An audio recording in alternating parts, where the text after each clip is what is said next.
श्री शिवाय नमस्तुभ्यम। हम सबको पता है कि 19 अप्रैल को अक्षय तृतीया का बहुत ही पावन सा दिन है और आप सभी को पता है कि अक्षय तृतीया पर हमें कुछ ना कुछ चीज़ें खरीद करके अपने घर पे लाना चाहिए। बहुत सारे लोग के कमेंट मुझे व्हाट्सएप पे आए, बहुत सारे लोगों के मैसेज मुझे इंस्टाग्राम पे भी आए, वीडियो कॉल पे भी लोगों ने मुझसे पूछा बहुत सारे सवाल कि भैया वो कौन सा ऐसा सामान है जिसको हम घर पे अगर लेकर के आते हैं तो वर्ष भर देवी माँ लक्ष्मी का आगमन हमारे घर पे बना हुआ होता है।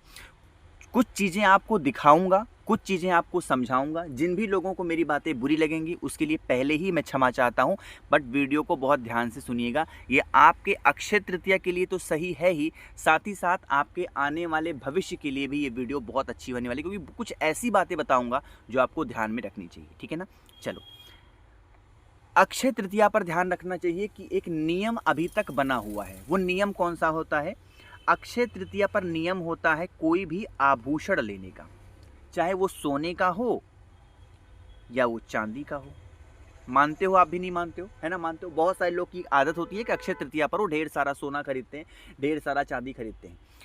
लेकिन आपको एक चीज और पता होना चाहिए, माता लक्ष्मी प्रसन्न किससे होती हैं? ये चीज पहले बताओ।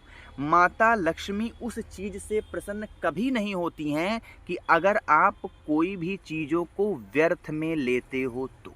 अब यहां पर इतनी बातें क्लियर हुई, अब आगे समझो मैं बताना क्या चाहता हूं। ठीक, नियम क्या कहता है अक्षय तृतीया का?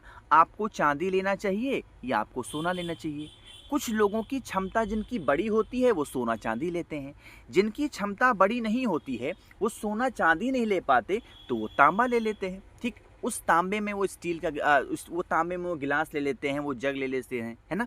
जिनकी क्षमता बराबर की होती है वो पीतल का आइटम ले लेते हैं या वो फूल के आइटम्स को ले लेते हैं ना। यानी कहने का मतलब क्या है, ज़रूरी नहीं है कि सोना चांदी ही लिया जाए। आपके अपनी क्षमता के हिसाब से आप क्या ले सकते हो?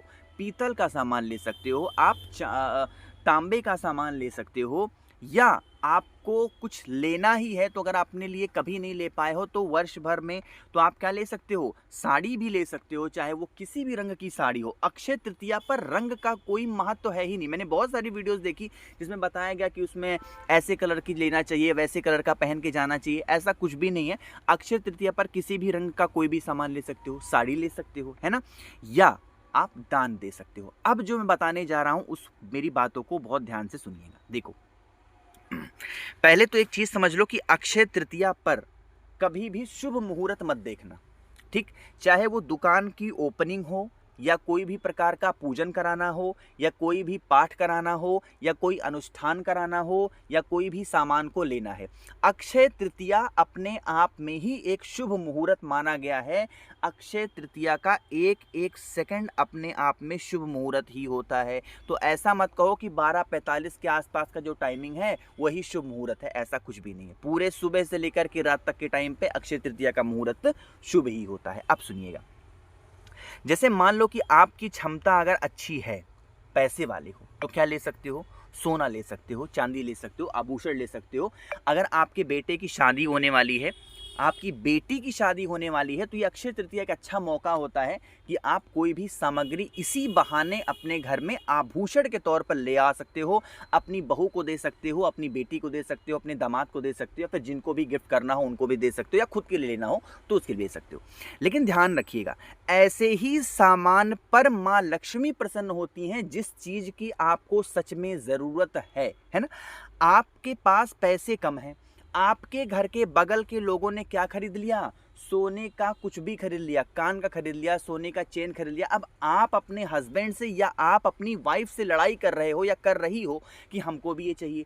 उस व्यक्ति की वो क्षमता नहीं है लेकिन आप लड़े जा रहे हो, तो इससे क्या होगा? माता लक्ष्मी क्षीण होती हैं, कभी आपके घर में प्रवेश नहीं करती हैं, है ना।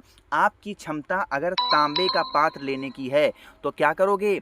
तांबे का पात्र ले सकते हो। ठीक, तांबे के पात्र में ज़रूरत है तो तांबे का लोटा ले लो भोले बाबा को जल चढ़ाने के लिए। तांबे का लोटा घर में है तो क्या ले सकते हो? तांबे का ऐसे स्टील ले सकते हो, जग ले सकते हो। फ्लिपकार्ट पे तो ऑफर चल रहा है, चाहो तो वहाँ जाके खरीद सकते हो कुछ भी चीज़ें, है ना। तांबे का नहीं ले सकते हो तो आप चाहो तो इस प्रकार से भगवान के लिए पूजा की थाली खरीद सकते हो। एक छोटा सा गिलास ले लो, स्टील का लेना हो स्टील का ले लो, पीतल का लेना हो पीतल का ले लो, फूल का। मेरे पूरे बात कहने का मतलब क्या है कि जो आपकी ज़रूरतें हैं, ज़रूरी नहीं है कि अक्षय तृतीया पर आभूषण ही लेना है बच्चा। मेरी बातों को ध्यान से सुनिएगा, बुरा मत मानना। प्लीज़ हाथ जोड़ के निवेदन है, ना अपने हस्बैंड को परेशान करना, ना आप अपनी वाइफ को परेशान करना कि हमको ये चाहिए ही चाहिए, ऐसा कुछ भी नहीं है। अपने घर की सिचुएशन, अपने घर की स्थिति को देखते हुए ध्यान रखिएगा। साड़ी की ज़रूरत है, आप साड़ी भी खरीद सकते हैं, उसमें कोई दिक्कत नहीं है। और सबसे बड़ी बात होती है कि आपके पास सब कुछ दिया है भगवान ने, सब कुछ दे रखा है, तो क्यों ही कुछ खरीदना। जिसके पास नहीं है उसको कुछ दे भी तो सकते हो। किसी के पास घर के पास में गेहूँ नहीं है, उसको गेहूँ दान कर सकते हो। किसी के पास में चावल नहीं है, चावल दे दो। किसी के पास खाने के लिए सब्जी नहीं है, किसी के पास कुछ भी नहीं है, ऐसा आप उसको दान में दे सकते हो ना।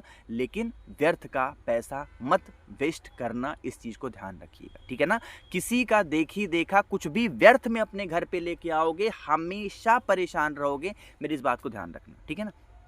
चलिए, अब बारी आ जाती है कि अगर आपके घर में सब कुछ है फिर भी संकट घर में आता है, आप बहुत दयावान हो, आप बहुत दान पुण्य करते हो, बट फिर भी घर में संकट आता है, अब उसके लिए हम क्या करेंगे।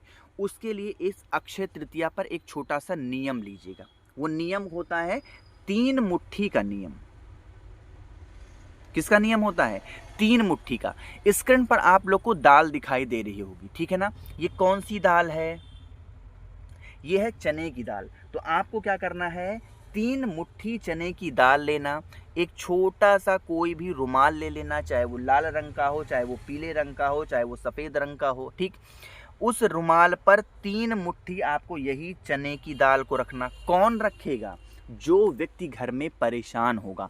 आप नहीं परेशान हो तो आप नहीं रखोगे, आपका भाई परेशान है तो वो रखेगा, आपकी बहन परेशान है तो वो रखेगी, आपकी वाइफ परेशान है तो वो रखेगी, आपके हस्बैंड परेशान है वो रखेंगे, माता पिता परेशान है तो वो रखेंगे। मतलब कहने का क्या है कि आप इस उपाय को किसी और के लिए नहीं कर सकते हो, ठीक है ना। मेरी बातों को समझे आप।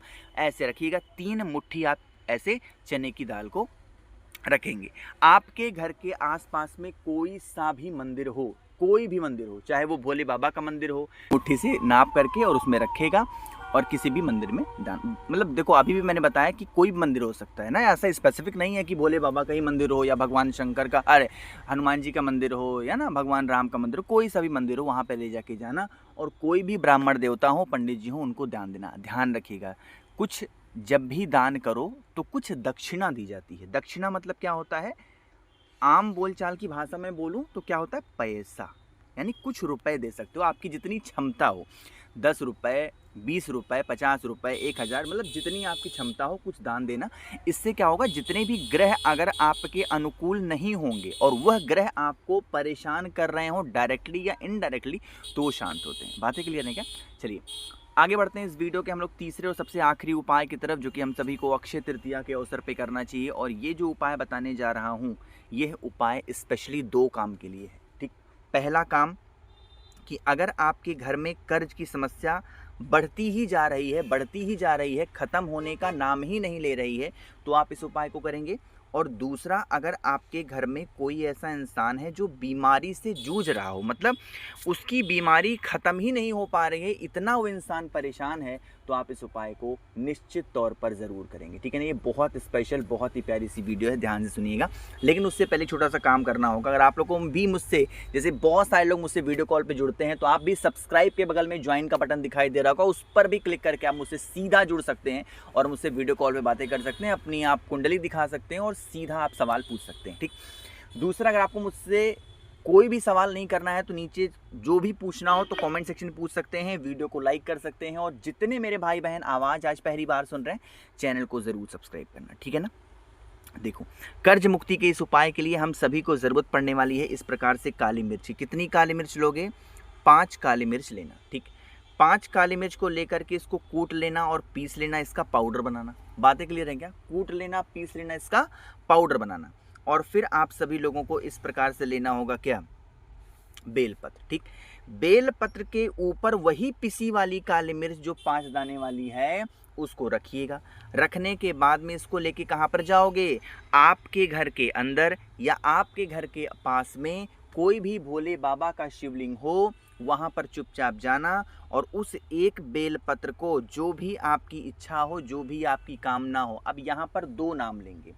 अगर कर्ज की समस्या हो रही, कुंदकेश्वर महादेव। अगर धन की कमी है तो भी कुंदकेश्वर महादेव, और अगर घर में कोई इंसान बीमार पड़ता है तो भी कुंदकेश्वर महादेव। उस बेल पत्र को मात्र समर्पित कर देने से और 1 लोटा जल चढ़ा देने से, इससे आपके घर की जो कर्ज की समस्या होगी वो तो खत्म होगी, वो तो शांत होगी। लेकिन अगर आपकी घर में बीमारियां बहुत ज़्यादा हैं तो वो भी इस उपाय को मात्र कर देने से बीमारियां भी धीरे धीरे खत्म ज़रूर हो जाएंगी। बहुत प्यारी सी वीडियो थी अक्षय तृतीया की। एक बार दोबारा से आप सभी को बहुत बहुत शुभकामनाएं। मैंने बहुत सारी चीज़ों को नीचे टैग कर रखा है, आप चाहो तो ऑफ़र में चल रहा है, कोई भी सामान आप फ्लिपकार्ट से परचेज़ कर सकते हो। उसमें भैया का कोई लाभ नहीं है, मैं सच आपको बता रहा हूँ, मुझे कुछ भी नहीं मिलना है, ठीक है ना।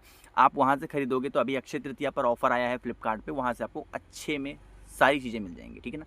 वीडियो पसंद आ रही हो तो लाइक करिएगा, कुछ पूछना है नीचे कमेंट सेक्शन में पूछें। मेरे जितने भाई बहन आवाज़ पहली बार सुन रहे हैं, चैनल को ज़रूर सब्सक्राइब करेंगे। श्री शिवाय नमस्तुभ्यम।